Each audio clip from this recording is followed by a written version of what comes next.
बहुमुखी प्रतिभा संपन्न है आप, मतलब 500 से ज्यादा फिल्मों में 500 फिल्म्स आप कर चुके हैं। इसके अलावा आपकी जो किताब है 11 भाषाओं में उसका अनुवाद हुआ है, कोरियन भाषा उसमें शामिल है, कुछ भी हो सकता है। आपके हर किरदार पर एक, मतलब अगर हम सारांश के किरदार की बात करें तो बहुत सम्मान आता है मन में, लेकिन तेजाब के उस आदमी की बात करें जो अपनी बेटी का ही सौदा करने पर आमादा है तो उस पर घृणा भी होती है। अ वेंसडे के किरदार पर एक बार फिर बहुत सम्मान होता है, लेकिन डॉक्टर डैंग मतलब देशद्रोही का भी रोल है, एक देश प्रेमी का भी रोल है अ वेंसडे में। कैसे कर लेते हैं आप ये सब? जो आपने किताब की बात की, द किताब is called the best thing about you is you. ये कहाँ से मैंने लिखनी शुरू की? मैं 12 साल पहले मैं टाइकून बनना चाहता था, टीवी टाइकून, कि मेरे स्टूडियो हो अपना, मेरे पास बहुत पैसे हों। तो मैंने पैसा उधार लिया और पैसे का मैं दे नहीं पाया। I was just giving the interest. तो आई रीच्ड अ स्टेज जहां मेरा दिवालिया होने पर आ गया था। तो उस दौरान मुझे 2 वेरी नोन पब्लिशिंग हाउसेज ने अपनी आत्मकथा लिखने को कहा। तो मैंने उनसे कहा कि मैं तो कभी लिखता नहीं हूं, मुझे तो लिखना आता नहीं। उन्होंने कहा नहीं, आप टेप रिकॉर्डर में टेप कर दीजिए अपनी जीवन की कहानी, और उस जीवन की कहानी को फिर आप हमें को टेप भेज दीजिए, हम उसको ट्रांसक्राइब कर देंगे, फिर आपको एडिटेड वर्जन भेज देंगे, फिर आप कर करना। तो जब मैंने टेप करना शुरू किया over a period of 2-3 months, तो 10-12 घंटे का टेप मैंने डाला अपनी जिंदगी के बारे में, और मैंने ये रियलाइज किया कि मैं अपनी जिंदगी के फेलियर्स के बारे में बोल रहा हूं और उन पर हंस रहा हूं, और मुझे अपनी जिंदगी बड़ी ड्रामेटिक और बड़ी हास्यास्पद लगी। फिर मैंने ये सोचा कि मैं एक एक्टर हूं, लेखक नहीं हूं। मैं अपने इस जीवनी का मंचन करता हूं। तो उस हिसाब से कुछ भी हो सकता। मेरा प्ले आया, पिछले 12 साल से मैं वो प्ले कर रहा हूं, उसके 400 से ज्यादा शोज हो चुके हैं। लेकिन उस प्ले ने मुझे एक बहुत बड़ी शक्ति दी। जब आप लोगों के सामने अपने फेलियर का बखान कर देते हैं, अपनी त्रुटियों का बखान कर देते हैं, अपनी कमजोरियों का बखान कर देते हैं, तो लोगों के पास कुछ होता नहीं आपको डराने के लिए। देखिए, फेलियर से मुझे इस प्ले से सबसे ज्यादा पैसा मिला है, फेलियर को डिस्क्राइब करके। और उससे ज्यादा मेरा एक और प्रोफेशन शुरू हो गया, मोटिवेशनल स्पीकर का। क्योंकि जो लोग प्ले देखते थे बोलते थे तो पावर ऑफ फेलियर की बात करता है। मैं पावर ऑफ फेलियर की बहुत बात करता हूं अपने मोटिवेशनल लेक्चर में। तो हमारे मित्र हैं अशोक चोपड़ा जी है हाउस पब्लिशिंग के, उन्होंने कहा आप अपनी किताब लिखो। तो वो जो किताब है the best thing about you is you, जिसमें मैंने ये बोलने की कोशिश की है कि आपकी खूबियां आप ही जानते हैं। जितनी भी खूबियां आप हैं, हम बहुत घबराए रहते हैं, हमें पिताजी सिखाते हैं, माताजी सिखाते हैं कि अपनी खूबियों का बखान मत करो, मगर आप अपनी खुद इज्जत नहीं करेंगे तो दुनिया कैसे इज्जत करेगी? That is why the book became very popular. जब अवार्ड्स वापसी शुरू हुई, उसका दौर शुरू हुआ, तो आप यहीं दिल्ली बगल में इंडिया गेट पहुंचे, आपने अवार्ड वापसी के खिलाफ अपनी आवाज उठाई। राजनीति में तो किरण जी हैं, आप मैदान में कैसे? क्यों जी, देश के बारे में बोलने के लिए किसी का शादीशुदा होना या बीवी का राजनीति में होना जरूरी है? देश के बारे में बोलने के लिए मैं पहले इंसान हूं, मैं पहले हिंदुस्तानी हूं, उसके बाद हस्बैंड हूं। तो सबसे बड़ी बात तो ये है, I don't think I have to take anybody's permission, and I think Kiran is a very nationalistic person herself. सबसे बड़ी बात ये होती है कि इंसान की इंटेंशन नजर आती है। आज जब कुछ राजनेता सड़क पर उतर आते हैं तो मुझे उनकी इंटेंशन नजर आती है। इंटेंशन क्या है कि क्या आप उस कॉन्स्टिट्यूएंसी में गए जहां से आप एमपी बने हैं, ये प्रॉब्लम होने के बाद, डिमोनेटाइजेशन के बाद? क्या पिछले 2.5 साल में हमारे एक खास मेंबर पार्लियामेंट अमेठी गए हैं उन लोगों का साथ देने के लिए जिन्होंने, तो वहां जाइए ना, जिन्होंने आपको चुन के भेजा है, वहां के गरीब के इंसान की प्रॉब्लम को समझिए, उसको क्या प्रॉब्लम हो रही है, उसका दुख दूर करिए। पिछले 50 साल से वो आपको जिता के भेजते जा रहे हैं, उनके प्रति आपने क्या किया है?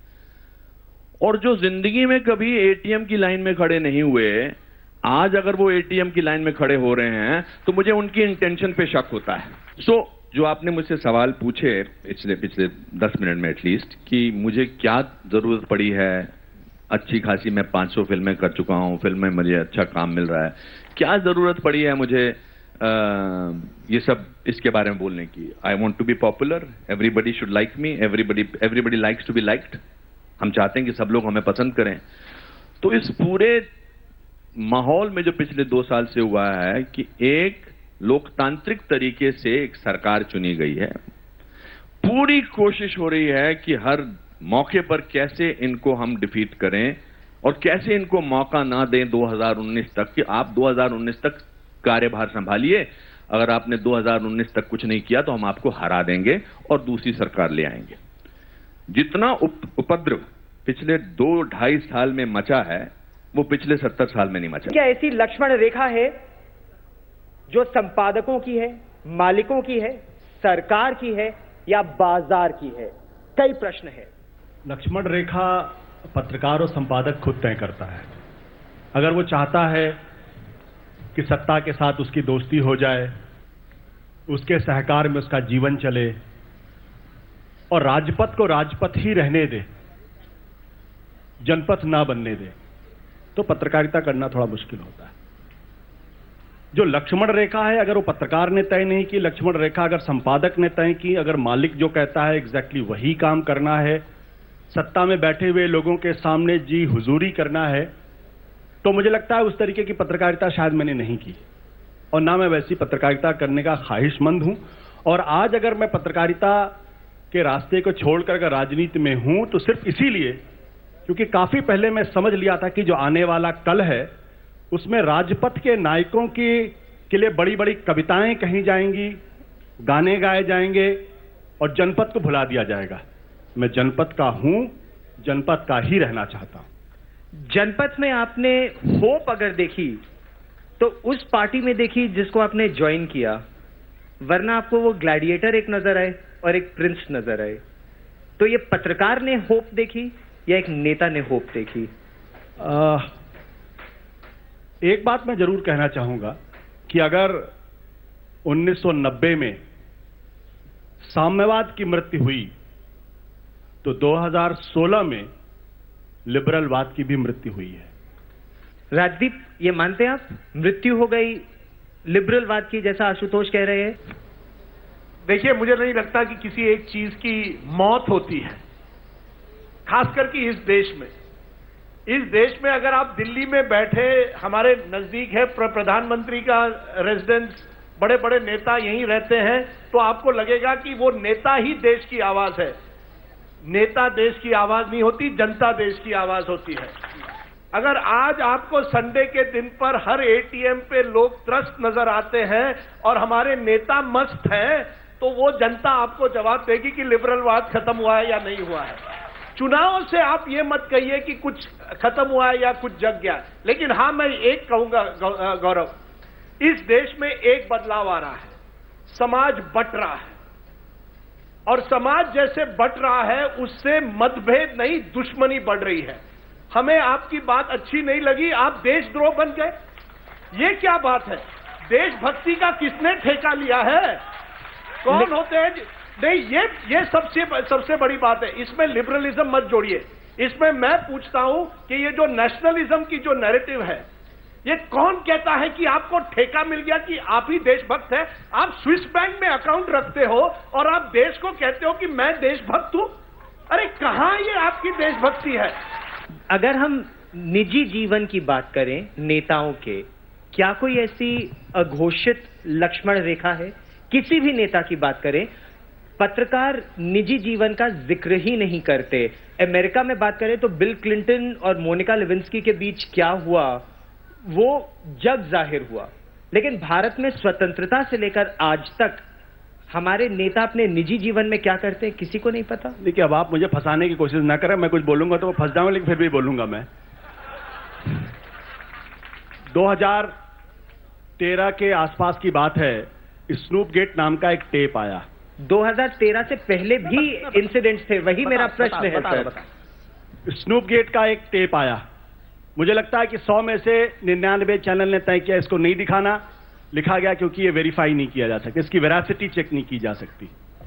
2016 के आसपास मामला आता है, कोई भी टेप जिसकी वेरासिटी, ऊपर चैनल लिख देता we cannot verify the veracity of the tape, लेकिन धड़ल्ले से चलता है। एक स्नूप गेट जिसकी वेलोसिटी चेक करने की जरूरत है, एक बहाना खोजा जाता है। दूसरा बिल्कुल उसी तरीके का टेप जिसकी कोई ऑथेंटिसिटी चेक नहीं, जिसकी वेरासिटी कोई चेक नहीं, आप धड़ल्ले से चलाते हो, महीनों चलाते हो, रोज चलाते हो, सुबह से शाम तक कैंपेन करते हो। क्यों करते हो भाई?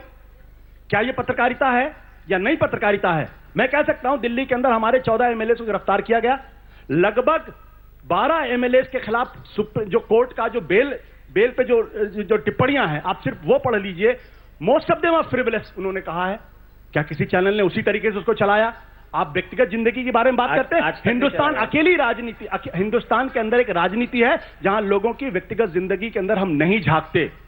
नहीं तो चाहे वो अटल बिहारी वाजपेयी जी हो, चाहे वो चंद्रशेखर जी हो, चाहे इस देश के मोरारजी देसाई हो, चाहे मिसेस गांधी हो, चाहे जवाहरलाल नेहरू हो, सबकी जिंदगी पब्लिक के सामने आनी चाहिए। लेकिन हमने वो लक्ष्मण रेखा नहीं क्रॉस की इस पत्रकारिता के अंदर। लेकिन आज हो रहा है कि छोटी छोटी चीजें निकलती हैं, एक पार्टी को आप निशाना बनाते हो, सुबह से शाम तक कैंपेन करते हो और दूसरे को छूते नहीं, क्योंकि आपको डर लगता है। पत्रकार अगर दहशत में रहे, खौफ में रहे, क्योंकि आपको मालूम है कि अगर आप मोदी जी के खिलाफ करोगे तो आपका टीवी चैनल बंद हो जाएगा, आप अरविंद के खिलाफ करोगे तो आपका चैनल बंद नहीं होगा। ये फर्क है। क्या ये सच है? क्या ये सच है? इसका जवाब मैं नहीं दूंगा, सुप्रियो प्रसाद देंगे, जो आज तक के संपादक तो आप हैं। लेकिन मैं समझता हूं इसमें एक बात है, व्यक्तिगत जीवन पर आप तभी टिप्पणी करनी चाहिए जब वो व्यक्तिगत जीवन किसी व्यक्ति के पब्लिक ड्यूटीज पर इन्फ्लुएंस हो रहा हो। कोई अपने घर में क्या करे उससे मुझे कोई लेना देना नहीं, लेकिन अगर वो घर में कुछ कर रहा है जिससे उसके पब्लिक ड्यूटीज पर इफेक्ट हो रहा है तो जरूर मुझे एक्सपोज करना चाहिए। मैं समझता हूं कि अगर आज आशुतोष यहां आकर कहते हैं कि 2013 में हमने कुछ नहीं दिखा और अब 2016 में दिखाते हैं, उन्हें दिखाना पड़ेगा कि 2013 में जो टेप थी क्या उससे उस व्यक्ति के पब्लिक ड्यूटीज पर कोई असर पड़ रहा था, तो जरूर उन्हें एक्सपोज कीजिए। लेकिन अगर किसी के प्राइवेट लाइफ पर अगर आप उनके घर में झांकेंगे तो मुझे लगता है गलत है। अगर केवल उसको आप ऑडियंस को या व्यूअर को टिटिलेट करना चाहते हैं तो मैं समझता हूं कोई सेक्स टेप निकले, कल किसी पॉलिटिशियन की सेक्स टेप निकले, मैं समझता हूं गलत है। लेकिन अगर जैसे एक व्यक्ति में हुआ था कि वो राजभवन में जाकर वो कुछ ऐसा कर रहे थे जिससे लगा कि उनके चरित्र पर एक सवाल उठा तो उन्हें जाना पड़ा कुर्सी से, तो ये मुझे लगता है पत्रकार जो है, आशुतोष, हर पत्रकार को एक तरह से ना देखे कि आप सब पत्रकार डरते हैं, आप सब पत्रकार जो है डबल स्टैंडर्ड्स करते हैं। मैं समझता हूं इस देश में अभी भी अभिव्यक्ति है, अभी भी ऐसे कई पत्रकार हैं जो सवाल उठाते हैं और उनको आप सब में एक तरह से मत जोड़िए, ये मैं आपसे प्रार्थना करता हूं, क्योंकि वो वही ट्रैप में आप फंस रहे हैं जो ये नेशनलिज्म का ट्रैप है। राजदीप ने कहा कि कई पत्रकार हैं। अच्छा होता राजदीप आप ये कहते सारे पत्रकार, कई में 100 में से 2-3 पत्रकार हैं जिन्होंने आज हिम्मत दिखाई है कि सेल्फी जर्नलिज्म इस देश के अंदर नहीं होना चाहिए। क्यों आप कई कहते हैं? जब आप कहते हैं कई पत्रकार, इसका मतलब यह कि आज क्या पत्रकार डरा हुआ है, खौफ में है, दहशत के अंदर है और वो कुछ डर के करते हैं और कुछ मिल के करते हैं। पत्रकार अभी एक टेलीविजन चैनल पर बैन हुआ था, सभी पत्रकार वहां प्रेस क्लब पहुंच गए थे। पत्रकार पर जब हमला होता है सभी पत्रकार पहुंचते हैं। जेएनयू का मामला उठा था, लॉयर्स ने पत्रकारों के ऊपर हल्ला किया, सभी पत्रकारों ने मार्च किया। ये कहना कि पत्रकार सब डर गए, कोई डरता नहीं है। और अगर डरे भी तो आप जानिए इस देश में ताकत है, 2-3 साल में जो हमें डराता है वो कुर्सी से निकल जाएगा। Could all three of you tell me what language do you dream in, what language do you think in, and what language do you write in? And does it necessarily have to be the same or can it be disconnected? Like I think in English, you can speak in Hindi, but I do think in Hindi. और कई बार मैं पंजाबी में सोचता हूँ क्योंकि वो भाषा मैं बचपन से बोलता आ रहा हूँ घर पे. And the next thing I try to do is how to transliterate the thought, just not the pure translation of it, but transliterate. वो जो मैं महसूस कर रहा हूँ उसको किस words के साथ मैं बयां करूँ. So when it's a formal conversation, everyone's happy in English. The moment I find that when my mother used to do this, is that when she would talk to me, the whole day she talk in Hindi. If she got very angry, she would be, Anuja, you are not to defy me like this. तो गुस्सा English में पड़ता था. Or I will break your legs. And I find that I talk in English all the time. When I'm very, very angry with my children, I'll be like, "Tang tod dungi tumhare." When I wrote Sita's Curse, I wanted to use the word in Hindi for a woman's sex, and my publisher had issues. They were like, this sounds a little, a little odd. Even my readers told me that why did you keep describing Mira's privates as her sex? Were you ashamed to say the word vagina? My driver, to whom I gifted my books in Hindi, saying, "Ye dekho Ravinder, aap bhi padho, meri kitab Hindi mein aayi hai." He was so embarrassed. He came and he sidled up to my husband. He didn't say it to me. He said, "Madam को मालूम है उनका हिंदी के translator में इतने गंदे गंदे शब्द यूज किए गए हैं." The terms for which we do not have to use the asterisk sign. Let's say sexy. अब कुछ ऐसे वर्ड है जिनका हिंदी रूपांतर है ही नहीं. क्या हिंदी वर्ड क्या है सेक्सी? I don't know. मैं तो हमेशा सेक्सी ही लिखूंगा यार अपनी किताब में. मैं ज्यादा से ज्यादा अगर मेरा एडिटर को कोई प्रॉब्लम है तो मैं इटैलिक्स में वो लाइन डाल दूंगा. Does I love you in Hindi sound the same? It's about how it's said, na. I can say I love you and I can make it sound really insincere and I'm bullshitting. It's all about your tone, it's about what you're saying with your eyes, what you're saying with your heart. I think we should be free to talk about anything.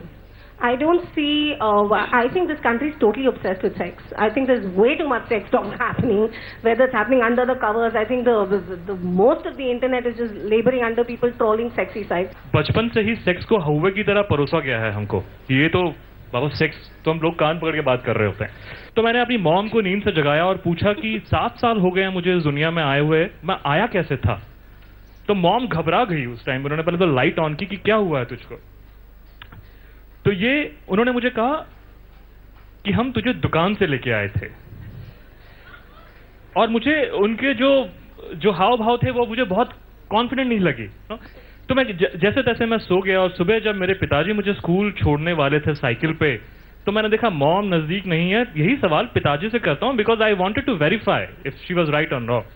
मेरे dad गुरुद्वारे में एक ग्रंथी हैं, वहां पे काम करते थे. तो मैंने डैड से पूछा, डैड मैं इस दुनिया में आया कैसे? डैड ने कहा कि हमें तुम गुरुद्वारे में मिले थे. आगे बढ़ते हैं. 9th क्लास की किताब में बायोलॉजी आई, उसमें चैप्टर नंबर 10 था रिप्रोडक्शन. जब मुझे पता चला कि बच्चे पैदा कैसे होते हैं, पर तभी भी मैं इतना हिपोक्रेट या दोगला था. मुझे समझ में तो आ गया कि बच्चे पैदा कैसे होते हैं. आप सबके मम्मी पापा ने सेक्स किया होगा बजाय मेरे. मैं तो शायद दुकान से ही आया हूं, क्योंकि ये खुद को समझना कि इमेजिन नहीं कर सकते कि मेरे मॉम डैड ने कभी सेक्स किया होगा. तो मुझे लगता है ये उस वक्त से हम बड़े होते आए हैं और हम इतने दोगले बन चुके हैं कि हम एंजॉय तो करते हैं बट उसके बारे में बात करने से या पब्लिक फोरम पे शायद संकोच करते हैं. Are you going to change the way you answer that question to your children? No, I won't. Would they Google it? No, I would rather tell them. शायद वो खुद ही मुझे बता दे, पापा आज मुझे ये पता चला है. तो मुझे याद है at that point in time my book, the bio book was at the end of the stack, क्योंकि मुझे शर्म आती थी कहीं मेरी मम्मी ना देख ले कि तुम्हें स्कूल में पढ़ाया क्या जाता है. Really, I mean, on a more serious note, actually, I just did a workshop, of child sensitization, and we just talked about this little girl who was raped. Most of the little children, who've been molested or, they've been touched inappropriately, they were unable to express which part of their body the perpetrator touched, because somebody said choo choo, like no no, this that, so that's what I'm saying. There's a shame to even utter these words in front of our children, and I find it so hypocritical, because here we are, beeping out bad words or kissing scenes. Parents are covering the eyes of their little kids. And at the same time, we have, crass item numbers. We have serials where they are showing, the mother-in-law poisoning, putting some jari booty into the food of the, bahu. I'll tell you an interesting thing. Before I started writing Sita's Curse, I sent a questionnaire to about 30 female friends, जो मेरे बहुत करीबी दोस्त थे. Most of them were journalists because I've spent 15 years in the profession. And I asked them questions like, do you touch yourself? Have you ever had paid sex? Do you watch pornography? Would you indulge in a paid sexual encounter? And the reactions, अरे तू कितनी गंदी किताब लिख रही है, तेरे सोच तू शादी कर ले, तू सिंगल है ना, तू frustrated हो गई है. This was the response of educated, urban, enlightened women.